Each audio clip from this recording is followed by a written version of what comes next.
Teks cerita sejarah. Yang pertama, apa sih pengertian teks cerita sejarah itu? Teks cerita sejarah merupakan kisah imajinasi yang ditulis dengan tokoh atau latar sejarah yang benar-benar terjadi. Cerita tentang fakta dan kejadian masa lalu menjadi latar belakang cerita novel sejarah. Cerita novel sejarah juga dapat menjadi sarana untuk mengisahkan kembali peristiwa yang dialami seorang tokoh sejarah melalui tokoh fiksi. Teks cerita sejarah juga dapat bersifat teks naratif atau deskriptif, termasuk dalam teks naratif apabila disajikan sesuai urutan peristiwa dan urutan waktu, dan termasuk teks deskriptif jika disajikan secara simbolisasi verbal. Jenis teks cerita sejarah itu ada dua loh. Yang pertama, fiksi. Berjenis fiksi biasanya dibuat sesuai data yang didapatkan dari sumber sejarahnya. Contohnya novel, cerpen, legenda, hingga roman. Dan yang kedua ada non-fiksi. Non-fiksi berangkat dari fakta yang sebenarnya. Hal ini menjadikan teks cerita sejarah lebih kuat dalam bagian peristiwa, bukan penceritaan.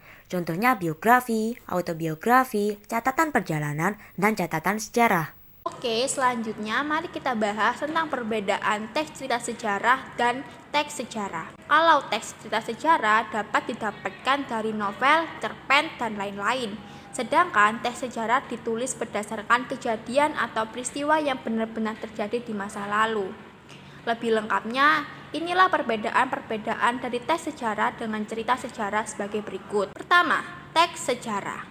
Yang pertama, jika di teks sejarah dituntut untuk menyajikan hal-hal faktual yang benar-benar ada dan pernah terjadi.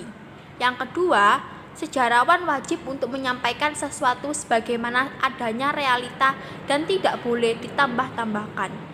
3. Hubungan antar fakta perlu direkonstruksi setidaknya melibatkan topografi atau kronologisnya. Yang keempat, sejarawan-sejarawan harus bisa membuktikan bahwa yang dibawakan pada masa kini dapat dilacak eksistensinya di masa lalu. Sejarawan terikat pada fakta mengenai apa, siapa, kapan, dan di mana. Dan yang terakhir, pelaku-pelaku hubungan antar pelaku, kondisi, situasi hidup dan masyarakat secara universal harus sesuai dengan kenyataan yang terjadi. Setelah membahas teks sejarah, kita ke teks cerita sejarah.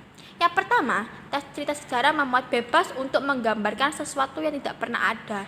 Dan yang kedua, seterusnya penulis bebas sepenuhnya dalam menciptakan sesuai dengan imajinasinya mengenai apa, kapan, siapa, dan di mana. Namun tetap memiliki keterkaitan dengan situasi atau pokok sejarah. Dan yang ketiga, imajinasi dan kemampuan menciptakan pengaranglah yang mewujudkan cipta sebagai suatu konferensi yang memiliki hubungan dengan situasi sejarah. Yang keempat, tidak terikat pada fakta sejarah sepenuhnya mengenai apa, siapa, kapan, dan di mana. Tidak butuh bukti atau saksi seperti teks sejarah. Dan yang kelima, pelaku atau tokoh hubungan situasi dan kondisi masyarakat dapat berasal dari imajinasi yang hanya memiliki relevansi dengan sejarah. Setelah kalian mempelajari tentang perbedaan teks cerita sejarah dengan teks sejarah umum biasanya, kini saatnya kita belajar mengenai struktur yang ada pada teks cerita sejarah. Pada teks cerita sejarah, strukturnya ini tidak jauh berbeda dengan teks cerita lainnya seperti novel maupun cerpen, yaitu orientasi pengungkapan peristiwa, konflik, komplikasi, resolusi, dan koda. Untuk penjelasan lebih lanjut akan kami tampilkan dengan ilustrasi berikut. Yang pertama ada orientasi, di mana akan diperkenalkan tokoh dan hubungan dengan latar cerita maupun tempat cerita. Yang kedua ada pengungkapan peristiwa, di mana menceritakan kejadian awal yang berpotensi menimbulkan masalah. Yang ketiga ada konflik atau peningkatan masalah yang dirasakan oleh tokoh utama. Selanjutnya ada puncak konflik, yaitu puncak dari masalah yang dialami oleh tokoh utama. Bagian ini berisi penyelesaian dari masalah yang dialami oleh tokoh utama. Dan yang terakhir adalah koda yang merupakan komentar dari isi buku tersebut maupun teaser untuk buku lanjutannya. Selanjutnya, ada kaidah kebahasan teks cerita sejarah. Apa sih kaidah kebahasan teks sejarah itu? Yuk, simak baik-baik. Bahasa teks cerita sejarah adalah bahasa yang digunakan sebagaimana dalam karya sastra pada umumnya, yaitu konotatif dan emotif. Ada beberapa kaidah kebahasaan pada teks cerita sejarah. Yang satu menggunakan banyak kalimat berulang lampau, dua menggunakan banyak kata yang menyatakan urutan waktu, tiga menggunakan banyak kata kerja yang menggambarkan suatu tindakan. Kemudian, 4. Menggunakan banyak kata kerja menunjuk kalimat tidak langsung. 5. Menggunakan banyak kata kerja menyatakan sesuatu yang dipikirkan. 6. Menggunakan banyak dialog yang ditunjukkan oleh tanda petik ganda dan kata kerja menunjukkan tuturan langsung. Ketujuh, menggunakan kata-kata sifat untuk menggambarkan tokoh, tempat, atau suasana. 8.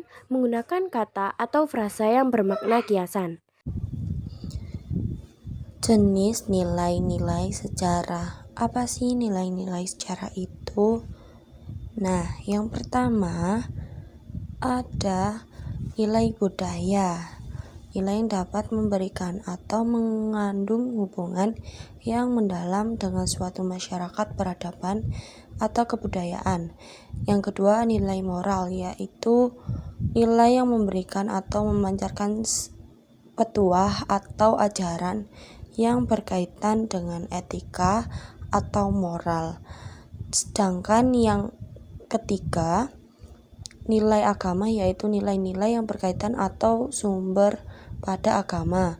Yang keempat, nilai sosial, yaitu nilai yang berkaitan dengan tata pergaulan antar individu masyarakat.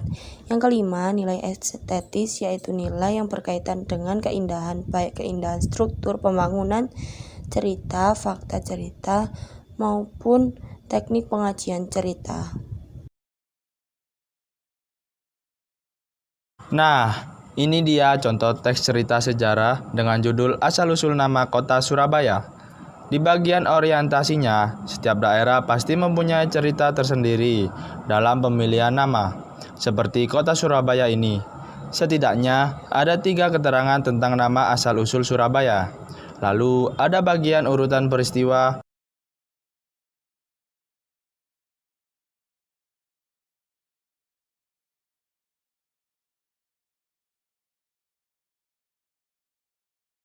dan yang terakhir bagian reorientasi.